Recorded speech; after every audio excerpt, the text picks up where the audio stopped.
Hello friends, book reader पर आपका स्वागत है। आज हम बात करने वाले हैं गुनाहों के देवता बाय धर्मवीर भारती। कहानी की शुरुआत में एक युवक चंदन के इर्द गिर्द घूमती है, जो एक आदर्शवादी, संवेदनशील और समाज के प्रति जिम्मेदार व्यक्ति है।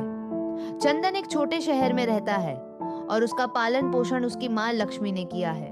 चंदन को हमेशा से यह सिखाया गया कि व्यक्ति को अपने कर्तव्यों और जिम्मेदारियों के प्रति समर्पित रहना चाहिए। प्रेम और संघर्ष। कहानी में मुख्य रूप से दो प्रमुख महिलाएं हैं, काशी और इंदुमती। चंदन की मुलाकात काशी से होती है, जो एक सुंदर और समझदार लड़की है।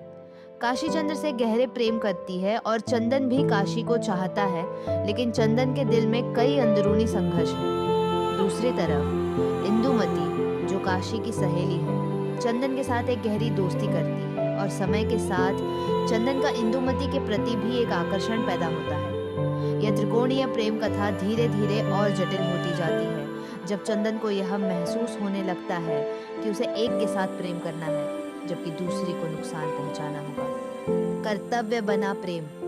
चंदन का जीवन इसी कश्मकश में उलझा हुआ है। एक ओर उसे अपने परिवार और समाज के प्रति जिम्मेदारी निभानी है, और दूसरी ओर उसे अपने दिल की इच्छाओं के अनुसार प्रेम करना है।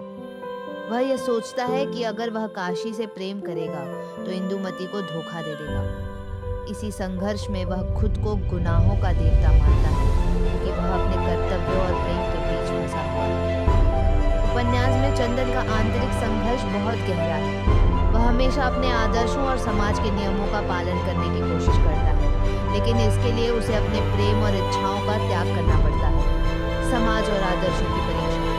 चंदन का संघर्ष न केवल व्यक्तिगत है, बल्कि यह समाज की कड़ी सच्चाइयों और पारंपरिक मूल्यों के खिलाफ भी है। चंदन का यह मानना है कि समाज और परिवार की अपेक्षाएं व्यक्ति की खुशी से कहीं बड़ी होती है। वह अपने प्रेम को छोड़कर कर्तव्य और समाज के प्रति अपनी जिम्मेदारी को महत्व देता है।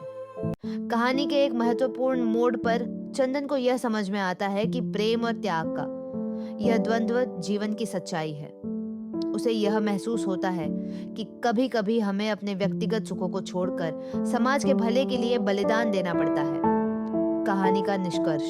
अंत में चंदन अपने आदर्शों और कर्तव्यों के प्रति पूरी तरह से समर्पित हो जाता है। वह अपने प्रेम को त्याग कर अपने परिवार और समाज के भले के लिए अपनी जिम्मेदारी निभाता है। चंदन का यह कृत्य उसे अंततः गुनाहों का देवता बना देता है, क्योंकि वह मानता है कि उसने अपनी इच्छाओं और प्रेम को अपने कर्तव्यों के लिए बलिदान किया।